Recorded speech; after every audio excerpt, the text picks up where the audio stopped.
اگر اللہ اس کی توفیق عطا فرمائے تو بہت بڑی سعادت کی بات ہے۔ حضرت مالک بن دینار رضی اللہ المولا تبارک و تعالی عنہ جلیل القدر تابعی،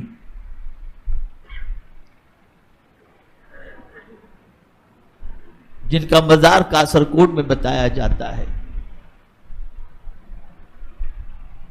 حضرت مالک بن دینار رضی اللہ تعالیٰ عنہ فرماتے ہیں کہ میں ایک بار قبرستان گیا، اور جب قبرستان گیا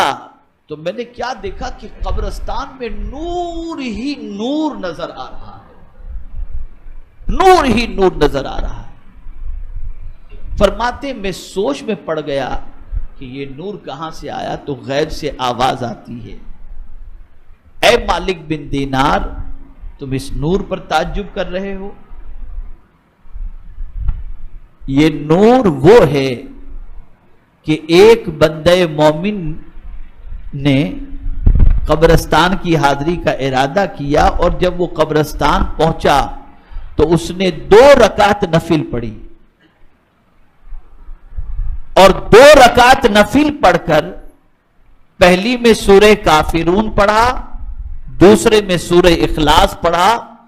اور سارے قبرستان کے مومنین کی روح کو اس نے ایصال ثواب کیا۔ تو جب سے اس نے ایصال ثواب کیا اس کی برکتیں آج تک بانٹی جا رہی، یہ نور اس کا ہے۔ تو حضرت مالک بن دینار رضی اللہ تعالیٰ عنہ نے اپنی عادت بنا لی کہ ہر جمعرات کو 2 رکعت نفل پڑھ کر آپ مرحوموں کو ایصال ثواب کرتے۔ ایک رات قسمت بیدار ہوئی اور آقائے کریم صلی اللہ علیہ وسلم کو انہوں نے خواب میں دیکھا۔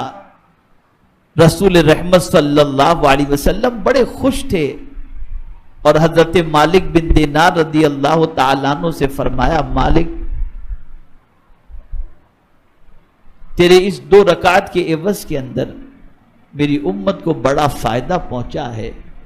اور سن تیرے لیے جنت میں ایک مکان تیار کیا گیا، جنت میں ایک مکان تیار کیا گیا ہے، اس کا نام ہے غیف۔ کیا نام ہے؟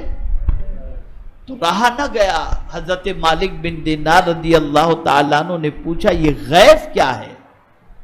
تو رسول رحمت صلی اللہ علیہ وسلم نے فرمایا غیف اس کو کہتے ہیں کہ ایسا محل کہ جنتی بھی اس محل کی طرف جھانکتے ہوں گے کہ یہ کیسا محل ہے، تیرے لیے وہ تیار کیا گیا ہے۔ پتہ یہ چلا اگر کوئی شخص حضور صلی اللہ علیہ وسلم کی امت کے ایصال ثواب کے لیے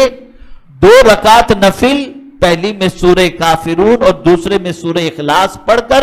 ایصال ثواب کرتا ہے، تو اللہ تعالیٰ اس مرنے والے کو مرنے کے بعد جنت میں محل بھی عطا فرمائے گا، اور سورہ اخلاص کی برکت سے اور نماز کی برکت سے پروردگار جل جلالہ قبر والوں پر انوار و تجلیات کی بارش بھی فرمائے گا۔ اور یہ یاد رکھیں میرے پیارے آقا صلی اللہ تعالی علیہ وسلم کے پیارے دیوانوں، پہلی بات کی طرف میں آ جاتا ہوں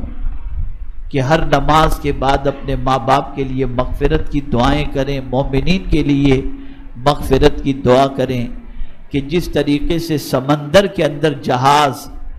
اگر طوفان میں گر جائے اور ہچکولے لیتا ہے اور لگتا ہے کہ اب ڈوبے گا تب ڈوبے گا، یہی حال قبر کے اندر مردے کا ہوا کرتا ہے،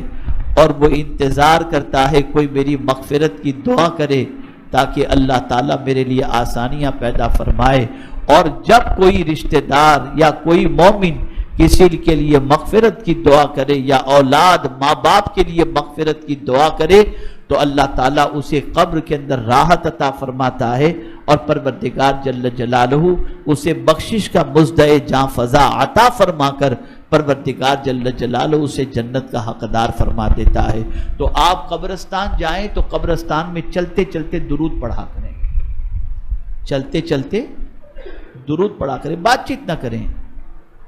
ہاں کوئی ضروری سوال پوچھنا ہو کسی سے، کوئی فلاں کی قبر کہاں ہے کیا ہے، تو یہ آپ پوچھ لیں، لیکن دنیاوی باتیں کہے لگانا، ہنسنا، یہ ساری چیزیں یہ قبرستان میں نہ کریں کہ وہ جائے عبرت ہے۔ وہاں کثرت سے درود شریف پڑھو، اور یہ بات یاد رکھو کہ صرف اپنے رشتہ داروں کو ایصال ثواب نہ کرو بلکہ سارے مومنین کو ایصال ثواب کرو۔ اس کی برکتیں اللہ تعالیٰ